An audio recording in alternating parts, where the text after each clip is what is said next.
We all have aspirations, don't we? Things we're reaching for. Yeah. Yet sometimes it feels like we're just pushing and striving, but not really getting anywhere meaningful. That sense of effort. Yeah, and you've been exploring some really um, potent ideas around this image you mentioned, the empty well. It really struck a chord with me. It captures that feeling perfectly, effort without, well, reward. Imagine someone parched, digging so desperately for water, all their energy spent, on just dry earth. Right. The thirst is absolutely real, the labor is intense, but the well yields nothing. It's a reflection, perhaps, of how we pursue goals when we haven't first taken the time to understand the landscape of our own hearts, our own minds. Okay, so the empty well isn't just about, like, wasted effort. It's deeper than that. It's about a kind of misdirection right from the start, like digging in the completely wrong spot. Precisely. The well was dug in haste, you see, without really knowing the terrain. Think about our inner world, our motivations, what truly drives us. If we don't explore that inner ground first, our efforts, no matter how strong, might just miss the hidden streams, the streams of our deepest purpose. We could be digging with tremendous energy, but, well, where no life-giving water can actually be found. It sounds like before we even get to the how of achieving something, the really vital step is understanding the why. Why do we even want this thing? You brought up some really key questions we should ask ourselves. Yes, those questions, why do I truly want this? Does this actually align with what I hold most dear, my values? Am I really prepared for the challenges that will inevitably come? These act as our sort of inner compass. Like a guide. A guide to the soil beneath our feet, yes. Without this initial exploration, we risk pouring all our precious energy into things that, well, that won't ultimately satisfy us. It's like setting out on a really long journey without knowing where you're going or what the path ahead might look like. And this ties into the idea of karma, doesn't it? Which isn't some, mystical judgment, but more about consequences, like planting seeds, as you put it. Think of karma as the echo of your intentions. If the input is muddy, the output is likely to be murky too. Oh, okay. Our actions, which are born from our desires, they create ripples. So if our underlying motives are unclear, maybe driven by fleeting impulses or external pressures, the outcomes are likely to leave us feeling just as unfulfilled, plant a seed of impatience, and the fruit will likely be bitter, You shared that example, the one about someone chasing wealth just to impress other people. They might get the money, the fancy car, all the outward signs, but that inner sense of emptiness just stays. It really drives home that external validation isn't the same as genuine satisfaction inside. The pursuit of external approval, it's often a well that runs dry very quickly. When our deepest longings are rooted in something, well, superficial, even what looks like success on the outside can feel hollow. Because it doesn't connect. It doesn't touch the core of our being. The satisfaction is fleeting, like a mirage in the desert. You see it, but you can't grasp it. Then there's the story of Sarah. That really struck me. Working so hard in her corporate job, hitting all the targets, but feeling strangely unfulfilled. It wasn't until she asked herself that fundamental question, what does success really mean to me, that things started shifting for her. That feels like such a crucial turning point. Sarah's journey, it beautifully illustrates how aligning our external efforts with our inner truth changes everything. Her initial drive, though very powerful, was sort of misdirected. Right. It was only when she connected with her real passion, that love for creative writing, that her efforts began to yield true contentment and, yes, eventually, external success that actually resonated deeply with her. So those three fundamental questions you laid out earlier, they're really the starting point, aren't they? The foundation for any goal that's going to feel meaningful. They are the essential foundation, yes. Was my why. That delves into the deeper meaning, the purpose that fuels our efforts. Okay. Is this goal serving my highest good? That ensures our aims align with our core values, that they contribute positively, and am I willing to commit fully?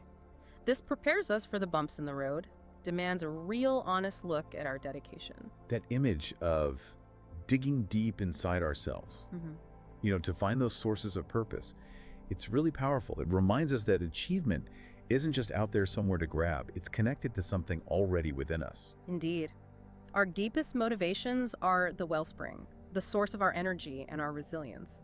When we connect with that source, our efforts become less of a struggle, more like a natural flow, sustained by a powerful inner current. The empty well then has the potential to become a source of real abundance. Okay, so we've really looked at that crucial foundation, the why. Now let's maybe shift our focus to the how, the art of bringing clarity and mindfulness into actually setting our goals. Like, okay, we know where the water might be.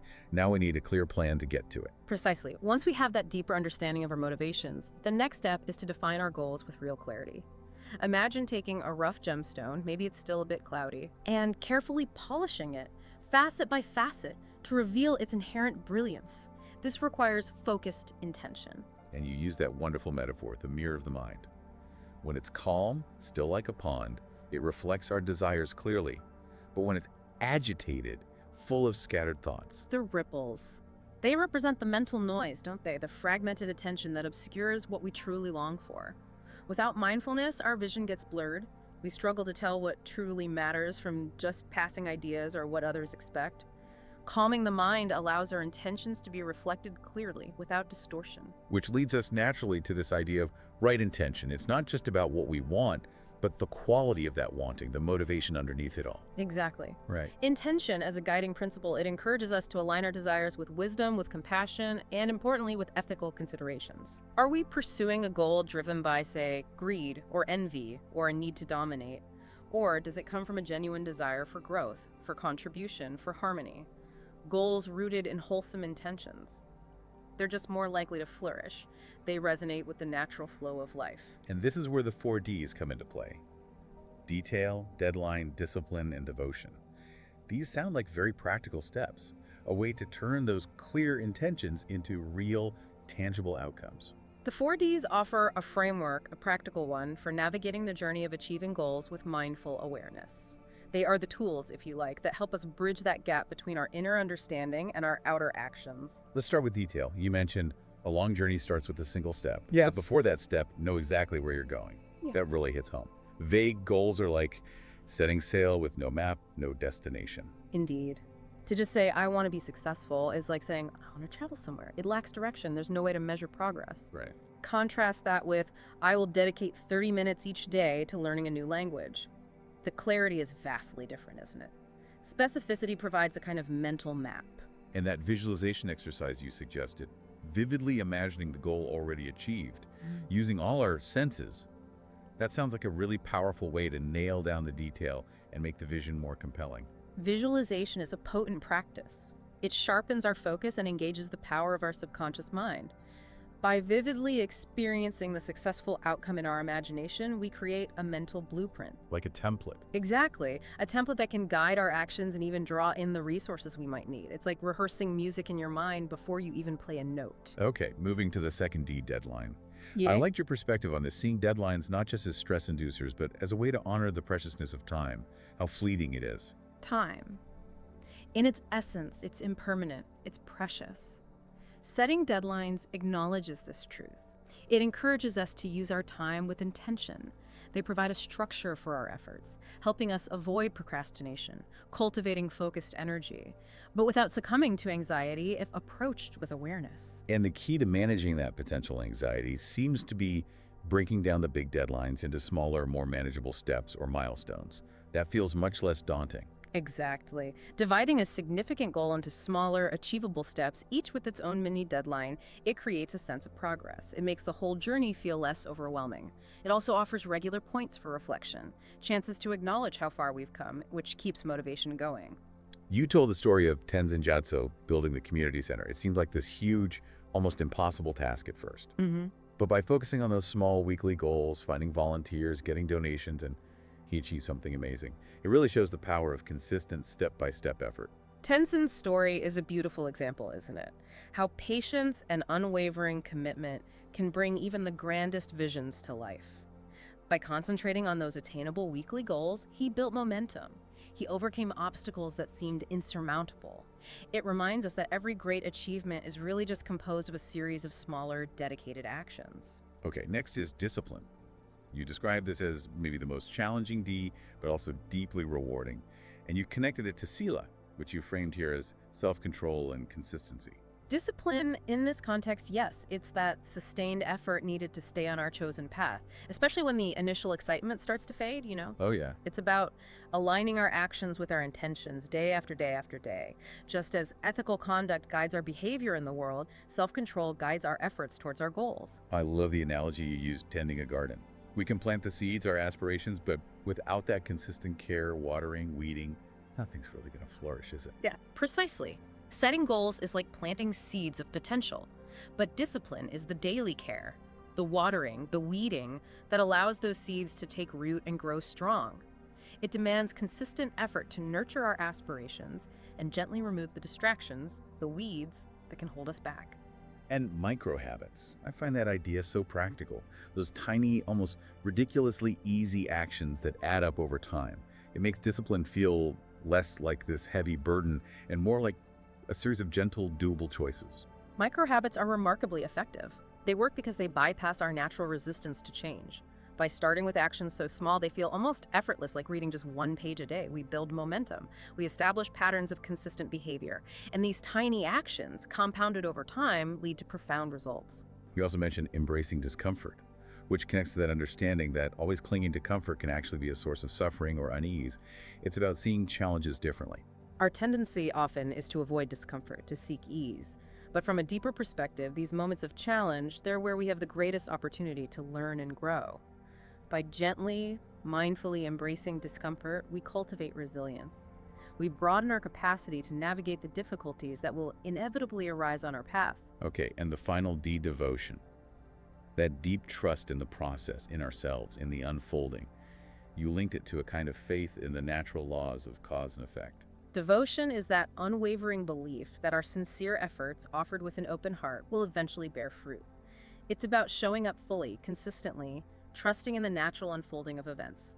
Even when the results aren't immediately obvious, it's an active form of surrender. Active surrender. I like that. We commit our best effort, but we remain open, flexible about how things might unfold. The story of Mahinda, the monk struggling with his meditation practice, and his teacher's advice about carving a statue from stone. That's such a beautiful image for devotion and patience. Each small chisel stroke, seemingly tiny, contributing to the final form. Mahinda's journey reminds us that mastery rarely happens overnight. It requires persistent effort and that unwavering faith in the process.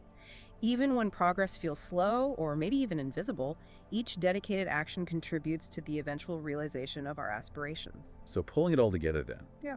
This mindful approach, using the 4Ds: detail, deadline, discipline, devotion, it feels like a very different way to think about achieving things. It's less about forceful striving and more about cultivating a kind of harmony, a flow. It's about a balanced engagement, yes, where clarity of intention, mindful action, consistent effort, and unwavering trust all work together in concert. It's about aligning our inner landscape with our outer pursuits. In that step-by-step guide you outline, clarifying intentions first, defining with detail, setting deadlines mindfully, practicing discipline with gentle persistence, and cultivating devotion with trust. It feels like a truly actionable path anyone listening could start using. These steps provide a tangible way, yes, to integrate these timeless principles into our daily lives. They aren't just abstract ideas, they are practical actions we can take to move towards our goals with greater clarity and hopefully greater inner peace. I keep coming back to that concluding wisdom for this section. The path is not in some distant sky. The path resides within the heart. It just beautifully brings us right back to that inner work, that need for alignment with our truest self. Our most meaningful achievements are almost always those that spring from a place of authenticity, of real purpose.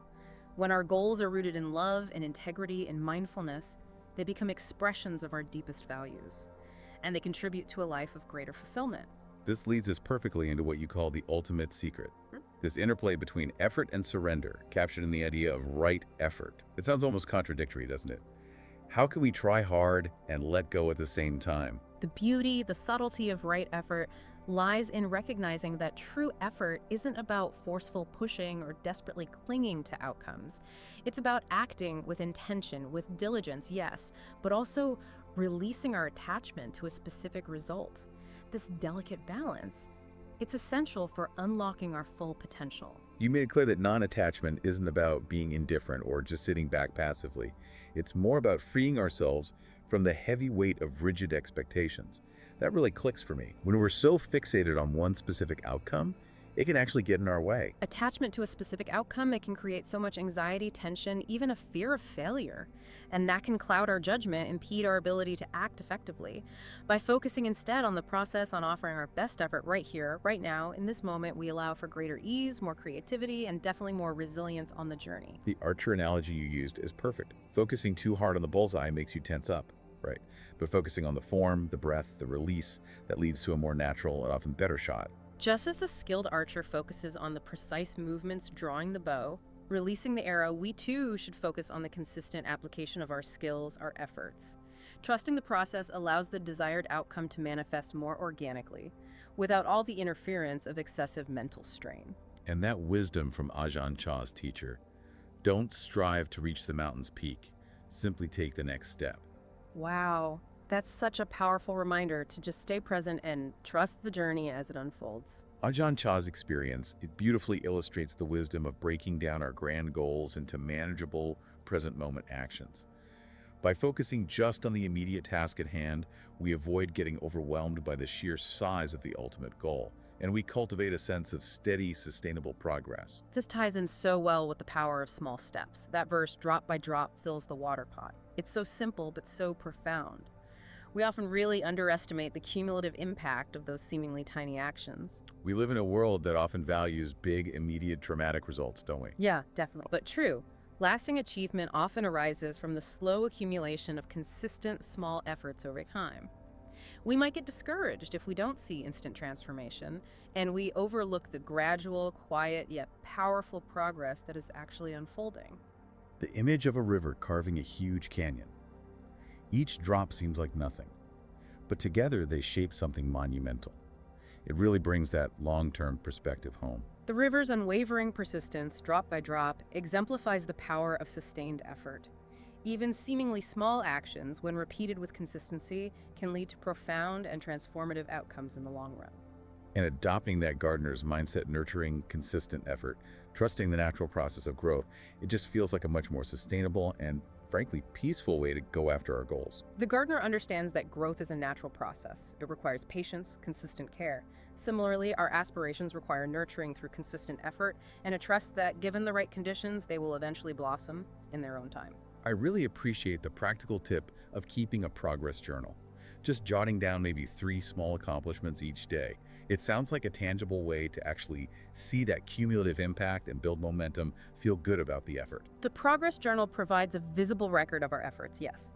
It highlights the small victories that often go unnoticed otherwise. And this practice cultivates a sense of accomplishment, reinforcing that positive feedback loop that encourages us to keep going. You also stressed how vital it is to balance all this striving, this action, with moments of rest and reflection. The lotus flower image was beautiful, needing both activity and stillness. It's not about relentless pushing. There's a necessary rhythm. Just as the lotus needs both the sunlight and the stillness of the water to truly flourish, we too need to balance periods of active engagement with moments of quiet rest and reflection.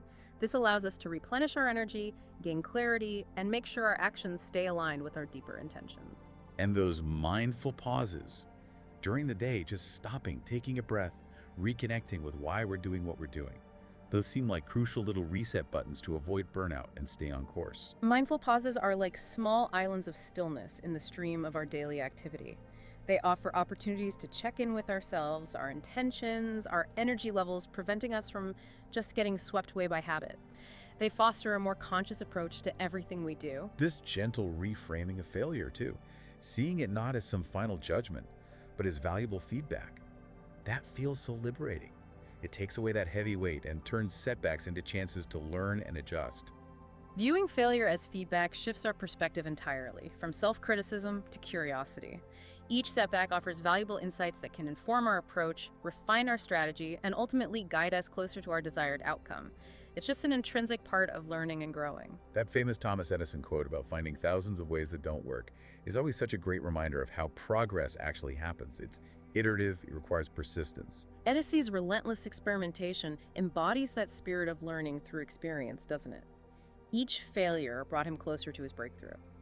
It reminds us that setbacks aren't the opposite of success. They are often stepping stones on the path to success. And Pema Chodron using challenges as fuel for growing compassion and resilience, that's a profound example of how Even difficulties can actually strengthen us, make us wiser. Pema Chodron's teachings encourage us to meet our challenges with openness, with curiosity, recognizing them as opportunities to cultivate inner qualities like compassion and resilience.